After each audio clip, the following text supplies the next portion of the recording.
పుట్టినరోజు సందర్భంగా కేసీఆర్ గారికి శుభాకాంక్షలు జరగడానికి చేసిన కొండూరు మండల నాయకులకు కార్యకర్తలకు ముఖ్యంగా మండల పార్టీ జనరల్ సెక్రటరీ మన జగదీశ్వర్ గౌడ్ గారికి, మాజీ డిప్యూటీ సభ్యుడు రామకృష్ణ గారికి, అదేవిధంగా గ్రామ సర్పంచ్లకు, ఉప సర్పంచ్లకు, వార్డు సభ్యులకు, మాజీ సర్పంచ్లకు, మాజీ ఎంపీటీసీలకు, ప్రతి ఒక్కరికి పేరు పేరున గ్రామ కమిటీ అధ్యక్షులకు, గ్రామ కమిటీ కార్యవర్గానికి అందరూ కూడా పేరు పేరున నమస్కారాలు తెలియజేస్తూ, ముఖ్యంగా టీఆర్ఎస్ పార్టీ తెలంగాణ రాష్ట్ర ఏర్పాటు ఆకాంక్షను మనసులో పెట్టుకుని 2001లో ఒక ఉద్యమ పార్టీగా ఏర్పాటై అంచెలంచెలుగా 14 సంవత్సరాలు అల్పరిగిన ఉద్యమం చేస్తూ ఎన్నో రాజీనామాలు, ఎన్నో బలిదానాలు, ఎన్నో ఆకాంక్షల మధ్య తెలంగాణ ఏర్పాటు 2014లో జరిగింది.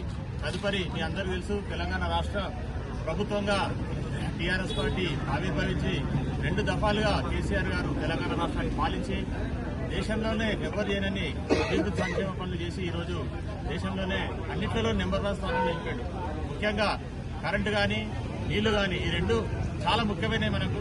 ఆ రెండింటిలో కూడా గణనీయమైన అభివృద్ధి చేసి ఈరోజు ఎప్పుడు గ్రామాలలో మనకు అంత తెలుసు, నీళ్లు కానీ, కరెంటు కానీ, అలాంటివి ఎలాంటి ఇబ్బంది లేకుండా గత 10 సంవత్సరాలుగా కేసీఆర్ గారు మన రాష్ట్రాన్ని ముందుకు నడిపిండు. అదేగాక ఎన్నో సంక్షేమ పథకాలు, రైతు బంధు కానీ, కళ్యాణ లక్ష్మి కానీ, షాదీ ముబారక్ లాంటివి ఎన్నో, కేసీఆర్ కిట్టు, ఇట్లా చెప్పుకుంటూ పోతే చాలా ఉన్నాయి కేసీఆర్ పథకాలు. కానీ అబద్దాలు చెప్పి, కల్లబొల్లి మాటలు చెప్పి 2023లో రేవంత్ రెడ్డి అన్ని అబద్దాలు చెప్పి ఈరోజు గద్దెనెక్కి ప్రజలను నానా క్షోభ పెడుతున్నాడు. ప్రజలన్నీ గమనించే ఈరోజు మీ అందరూ తెలుసు, ఉన్న 2 నెలల కింద ఏర్పడిన గ్రామ పంచాయతీ ఎన్నికల్లో కూడా మన పార్టీ సగం వచ్చినాయి.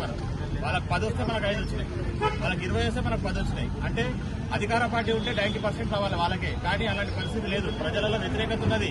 అయినా ఏదో అబద్దాలు చెప్పి ఇప్పటికైనా బెదిరించి మీరు సర్పంచ్ ఓటు వేయకపోతే అది కట్ చేస్తాం, ఇది కట్ చేస్తామంటూ భయపెట్టిస్తే ఆ మాత్రం వచ్చి, లేకపోతే అవి కూడా రావు. అవి కాక నిన్న మొన్న జరిగిన మున్సిపల్ ఎన్నికల్లో కూడా 1500 వార్డులు వాళ్ళకు వస్తే 800 వార్డులు టీఆర్ఎస్కి వచ్చినాయి. అంటే సగానికి సగం వచ్చినాయి, ఎక్కడ పోయినా సగం ఉన్నాయి. అయినా కూడా మొన్న మున్సిపల్ ఎన్నికల్లో చైర్మన్ విషయానికి వస్తే అన్ని మోసం చేసి ఈరోజు ఎన్నో చైర్మన్ పీఠాలను తీసుకుంటున్నారు. ఒకటి ఎగ్జాంపుల్ చెప్తా, ఆమన్గల్లో అవన్నీ కాదు, ఆమన్గల్లో ఒక్కటే కాంగ్రెస్ గెలిచిండు ఆయన.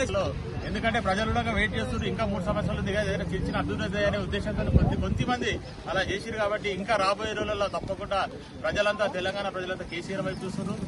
రాబోయే రోజుల్లో తప్పకుండా టీఆర్ఎస్ పార్టీ అధికారం తీసుకుంటుంది. దానికోసం మనమందరం కూడా కష్టపడాలి. ఇంకా అతి త్వరలో మనకి ఇంకా వేరే జిల్లా పరిషత్ ఎన్నికలు, మండల పరిషత్ ఎన్నికలు రాబోతున్నాయి. కాబట్టి గ్రామాన టీఆర్ఎస్ పార్టీ జెండా ఎగిరేయాలంటే తప్పకుండా మనం అందరం కలిసికట్టుగా ఒక సమన్వయంతో పనిచేసి ఆ ఎన్నికలను పూర్తి చేసి, ఇంకా ఇప్పుడు పట్టణ ప్రాంతాల్లో అయితే కేసీఆర్ అనే ఇవన్నీ తెలియదు. అదే గ్రామీణ ప్రాంతాలలో ప్రతి ఒక్కరికి, వ్యవసాయం చేసే వాళ్ళకి తెలుసు, ప్రతి ఒక్కరు తెలుసు కేసీఆర్ అంటే ఏంది, రేవంత్ రెడ్డి ఏందని. తప్పకుండా ఈసారి ఇంకా ఘోరమైన రిజల్ట్ వస్తుంది కాంగ్రెస్ పార్టీకి.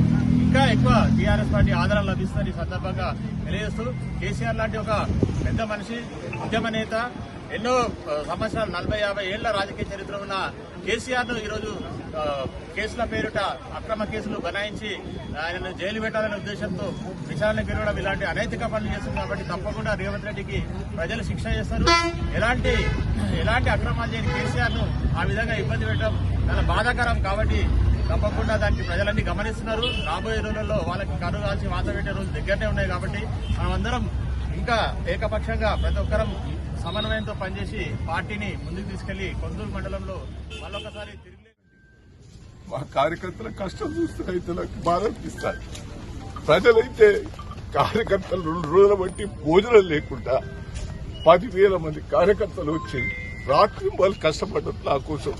నేను ఏం చెప్పాలి, ఏంటైనా చెప్పాలి, ఎట్లా ఇంత విరుద్ధంగా చేస్తా అంటే రాజకీయాలలో నేను ఉండాలన్నా పోవాలన్నా నాకైతే బాధ ఉంటుంది. దయచేసి ఏంది దౌర్జన్యం? పోలీసు వాళ్ళు కూడా దయచేసి ఇట్లా చేయటం కూడా మంచిది కాదు. కేసీఆర్ చూస్తే ఒక పక్క అభిమానం, దహేంద్రను చూస్తే అభిమానం ప్రజలు. కానీ ఇంత అరాచకాలు చూస్తుంటే నాకైతే ఏమన్నా చెప్పండి, నా కార్యకర్తలకు ఏం జవాబు చెప్పుకోవాలి, కార్యకర్తలకు నేను ఏం జవాబు చెప్పాలి? పాపం తెగించి పనిచేసేది. జై తెలంగాణ.